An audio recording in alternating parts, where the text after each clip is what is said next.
అప్పుడు జరగచ్చు. గౌరవ ముఖ్యమంత్రి గారు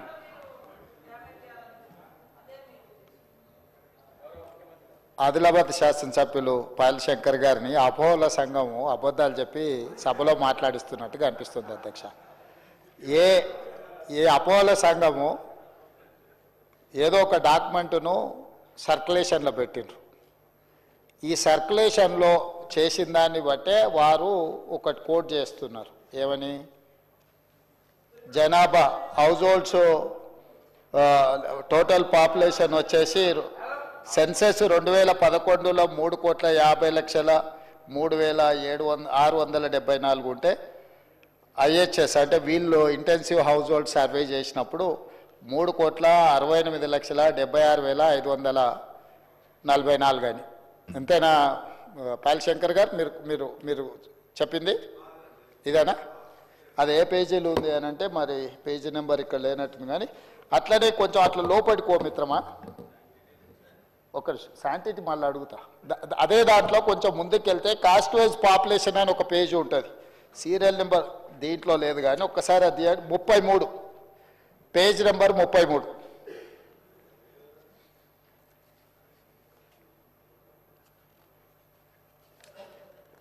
తీసినావా?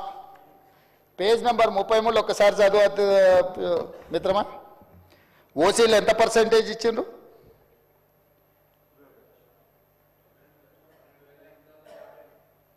పర్సెంటేజ్ ఓసీ అని 21%.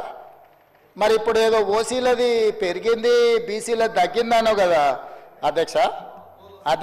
ఈ అపోలో సంఘము ఇక్కడ ఒక నెంబర్ చెప్పి 33వ పేజీలో మా మిత్రుడు పాపం శంకర్ మంచోడే, కానీ మంచోడు కదా అని అనుకున్న వాళ్ళు ఏం చెప్తే అది వింటే ఏమవుతుంది అధ్యక్ష?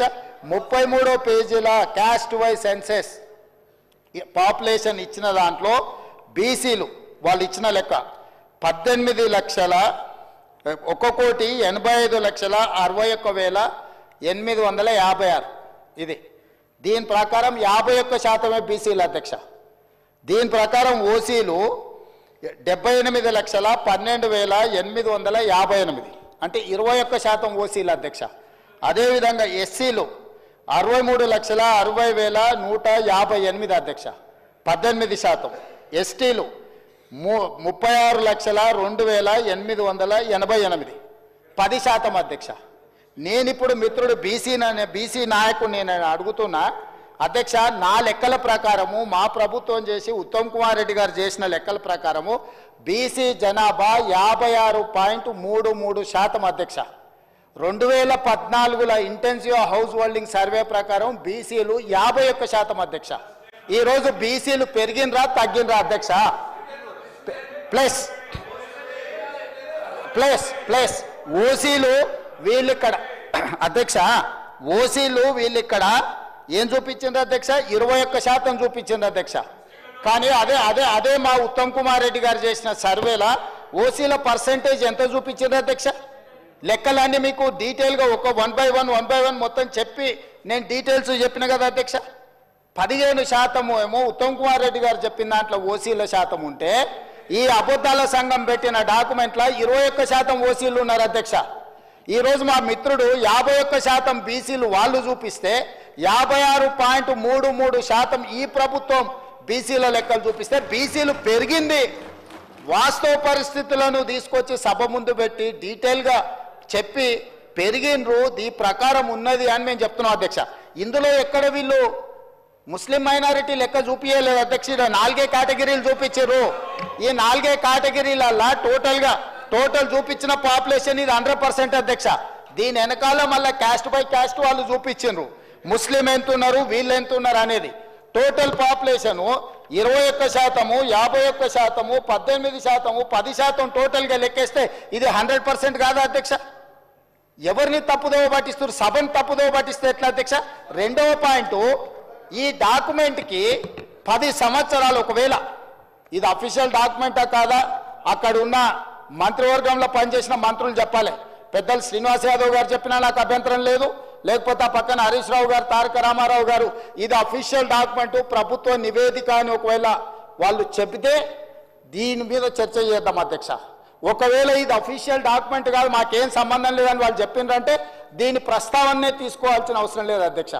కాబట్టి దయచేసి మిత్రుడు పాయల శంకర్ గారికి నా సూచన, ఈరోజు ఈ ప్రభుత్వం ప్రతి 150 కుటుంబాలకు ఈరోజు ఇంటింటికి తిరిగి ఒకవేళ 2 స్టిక్కర్లు వేసినా 1 స్టిక్కర్ వేసినా అంటే 2 సార్లు ముందు జాగ్రత్తగా ఎమ్మెల్యే గారు అని భయపడేమన్నా 2 స్టిక్కర్లు అతికించినాం అధ్యక్ష, బాగా పనిచేసిందని అభినందిస్తాడేమని.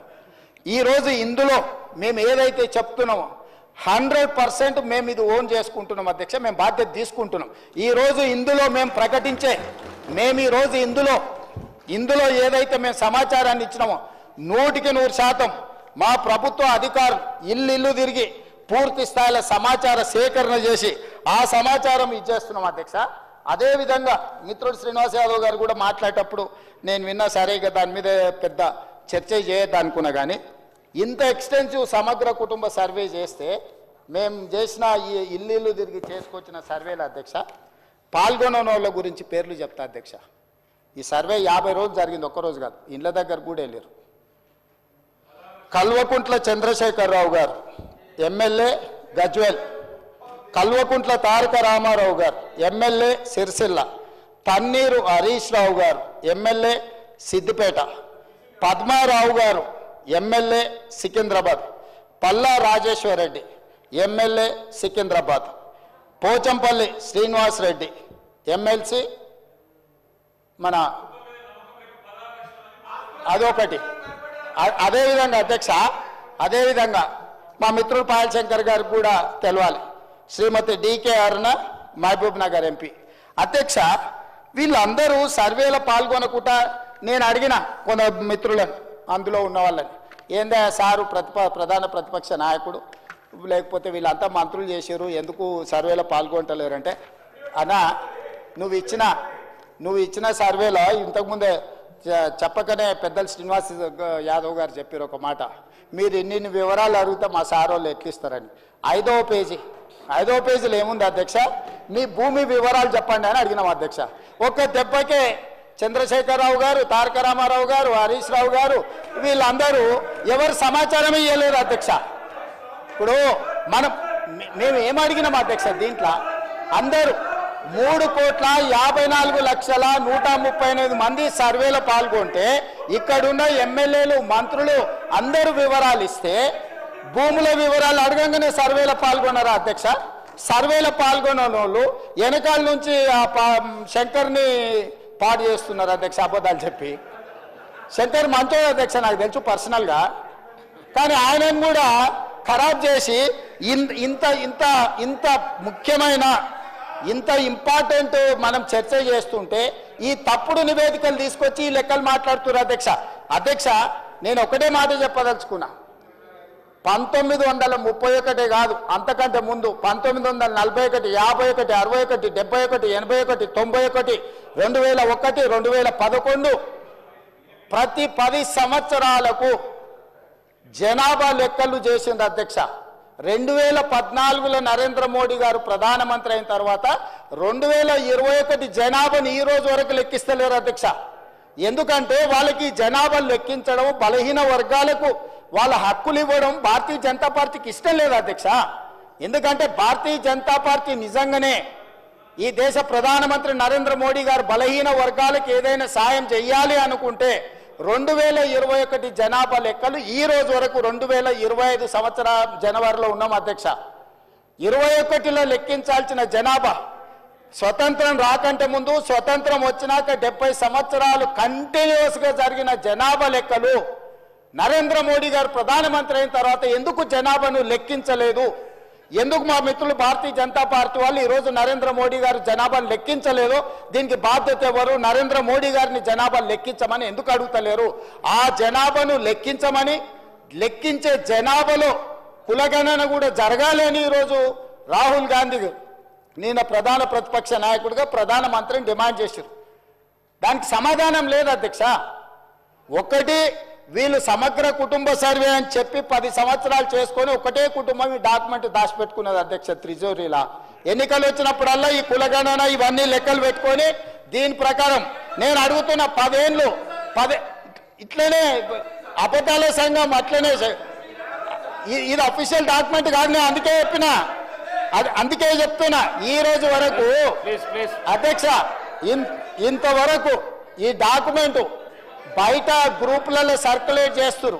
ఈ డాక్యుమెంట్ ఇంతవరకు వాళ్ళు సర్వే చేసినాం, మేము ఒకటే రోజులు చేసినాం, మేము చాలా పొడిచేసినాం, చింపేసినాం, లేనోడు లేనట్టే ఉన్నోడు ఉండాల్సిందే అని ఆ రోజు ఎంతో హడావిడి చేశారు. తెలంగాణ మొత్తం బంద్ అన్నారు అధ్యక్ష. 7 గంటల నుంచి 7 గంటలు 12 గంటలు చేసినామన్నారు. ఈ డాక్యుమెంటును మంత్రివర్గ సమావేశంలో పెట్టి మంత్రివర్గం ఎందుకు ఆమోదించలేదు? ఈ డాక్యుమెంటును 10 సంవత్సరాలు ప్రభుత్వంలో ఉన్న వాళ్ళు శాసనసభలో ఎందుకు ప్రవేశపెట్టలేదు?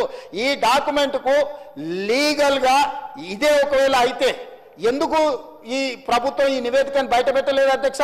ఒక కుటుంబం ఎందుకు దాచిపెట్టుకున్నది డాక్యుమెంట్ను? అంటే ఒక కుటుంబం కోసం సమగ్ర కుటుంబ సర్వే చేసి ఆ కుటుంబం రాజకీయ ప్రయోజనానికి వాళ్ళు పెట్టుకున్నారు.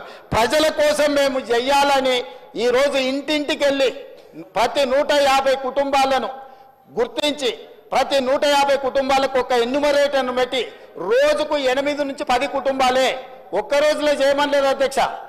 50 రోజులు నిరంతర ప్రక్రియ చేసి 50 రోజుల తరువాత 100% పారదర్శకంగా ఈరోజు సామాజిక ఆర్థిక రాజకీయ కులగణన సర్వే చేసి ఈరోజు ఇక్కడ పెడితే వాళ్ళు ఎక్కడో కాకి లెక్కలు తీసుకొచ్చి చెట్ల మీద ఇస్తరాకులు కుట్టినట్టు ఎక్కడెక్కడో వివరాలు తీసుకొచ్చి సభలు పెట్టి ఈ సభను ఎందుకు తప్పుదో పట్టిస్తారు అధ్యక్ష?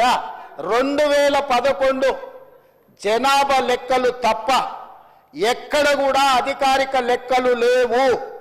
ఆ తర్వాత 2024లో కాంగ్రెస్ పార్టీ అధికారంలోకి వచ్చిన తర్వాత చేపట్టిన ఈ సర్వే మాత్రమే అధికారిక డాక్యుమెంటు. ఇంత మించి అధికారిక డాక్యుమెంటు లేదు. ఇట్లాంటి లెక్కలు చెప్తే సభను తప్పుదోవ పట్టించడమే, సమాజాన్ని తప్పుదోవ పట్టించడమే. 2011 జనాభా లెక్కల ప్రకారము 3,50,03,674 మంది అధ్యక్ష 2011 జనాభా లెక్కల ప్రకారం. ఈ రోజు మా ప్రకారము 3,70,00,000 పైచిలకు జనాభా అధ్యక్ష. ఇంకెక్కడ కూడా అధికారికంగా లెక్కలు లేవు. ఎవరైనా చెప్తే ఊహించో లేకపోతే అబద్ధాలు ఎవరైనా చెప్తే అవి మోసుకొచ్చి ఇక్కడ చెప్పడం తప్ప ఏ చర్చకు తావు లేదు. అందుకే దయచేసి మా మిత్రులను బలహీన వర్గాలను సామాజిక న్యాయం చేయాలని ఒక ఉక్కు సంకల్పంతో రాహుల్ గాంధీ గారి మాట ప్రకారం ఈరోజు కాంగ్రెస్ పార్టీ ఏదైతే ప్రయత్నం చేస్తుందో ఈ ప్రయత్నానికి సహకరించండి. నరేంద్ర మోడీ గారిని 2021లో లెక్కించాల్సిన జనాభా లెక్కలు ఇంతవరకు లెక్కించలేదు. వాళ్ళు అడిగారు, వీళ్ళు లెక్కించరు. మేము అడుగుదామంటే సహకరించరు. ఈ రకమైన ప్రయత్నాలు బలహీన వర్గాల సంక్షేమానికి ఉపయోగం ఉండదు. దయచేసి ఇట్లాంటి అర్థం పర్థం లేని అన్ని కాగితాలు తీసుకొచ్చి సభను తప్పుదో పట్టించొద్దు. ఇప్పుడు ఏదైతే చేస్తున్నామో 100% పారదర్శకంగా ఉంది. మిగతా 16 లక్షల కుటుంబాలు ఏవైతున్నాయో ఆ 16 లక్షల మంది వివరాలలో 3 లక్షల పైచిలకు కుటుంబాలు ఉన్నాయి కదా అధ్యక్ష. ఇగో 4-5 ఇన్నే ఉన్నారు అధ్యక్ష ఈ సభలో. ఎందుకు వివరాలు అందించలేదు? తెలంగాణ సమాజానికి వాళ్ళు క్షమాపణ చెప్పాలి అధ్యక్ష. ప్రభుత్వం అధికారికంగా సేకరిస్తున్న సమాచారాన్ని ప్రజాప్రతినిధులుగా ఉండి పక్కదారి పట్టించి వివరాలు ఇవ్వకుండా ఈరోజు సభలో ఏదేదో మాట్లాడితే ఎట్లా అధ్యక్ష? దయచేసి సహకరించండి. ఇప్పుడు కూడా నేను కోరుకుంటున్నా హరీష్ రావు గారిని, చంద్రశేఖర్ రావు గారిని, తారక రామారావు గారిని, పద్మారావు గారిని, పోచంపల్లి శ్రీనివాసరెడ్డి గారిని, వీళ్ళందరినీ నేను కోరుకుంటున్నా దయచేసి ఈ సర్వేలో పాల్గొనండి, వివరాలు ఇవ్వండి. ఇవాళ బలహీన వర్గాలకు న్యాయం జరిగే విధంగా మనం చర్యలు చేపడదాము. ఇన్ని సంవత్సరాల ఆలస్యమైనా కనీసం ఇప్పుడైనా వాళ్ళ కోసం పనిచేద్దాము. ఇక 42% రిజర్వేషన్ గురించి మా మిత్రుడు శ్రీనివాస్ యాదవ్ గారు అన్నారు. నేను ఒక మాట సూటిగా వారికి సమాధానం నేను చెప్పదలుచుకున్నా. చట్టపరంగా 42% రిజర్వేషన్ ఇవ్వాలి అని అంటే రాజ్యాంగ సవరణ జరగాలి. కానీ రాజకీయంగా వినండి రాజకీయంగా ఈ వేదిక మీద నుంచి నేను మాట ఇస్తున్నా. మా పిసిసి అధ్యక్షుడి గారితో నేను మాట తీసుకొని వచ్చిన అధ్యక్ష. మా పిసిసి అధ్యక్షుడు మహేష్ కుమార్ గౌడ్ గారిని నేను అడిగిన, ఒకవేళ చట్టపరంగా 42% ఇవ్వడానికి అవకాశం లేకపోతే పార్టీ పరంగా రేపు జరగబోయే స్థానిక సంస్థలలో కాంగ్రెస్ పార్టీ 42% సీట్లు ఇస్తామని చెప్పినాం అధ్యక్ష. ఇవాళ మేము సిద్ధంగా ఉన్నాం. మీరు సిద్ధంగా ఉన్నారా? నేను ఇవాళ సూటిగా అడుగుతున్న బీఆర్ఎస్ను బీజేపీని, మా పార్టీ 42%, రేపు జరగబోయే స్థానిక సంస్థల ఎన్నికలల్లా 42% సీట్లు మా పార్టీ ఇస్తుంది. ఇది మా కమిట్మెంట్. మీ రెండు పార్టీలను సవాలు విసురుతున్నా, మీరు రాండి, ఈ వేదిక మీద నుంచి మాట ఇవ్వండి, 42% ఇద్దాం. చట్టాన్ని సవరించే చట్టంలో ప్రొవిజన్ వచ్చినప్పుడు చట్ట ప్రకారం ఇద్దాం. ఈ రోజు రాజకీయంగా నైతికంగా మనం కట్టుబడి ఉండి 42% బలహీన వర్గాలకు సీట్లు ఇద్దాం. మీకు చిత్తశుద్ధి ఉంటే ముందుకు రాండి అని చెప్పి నేను వారికి సూచన చేస్తున్నా అధ్యక్ష. Respected Akbaruddin. Honorable Speaker, sir.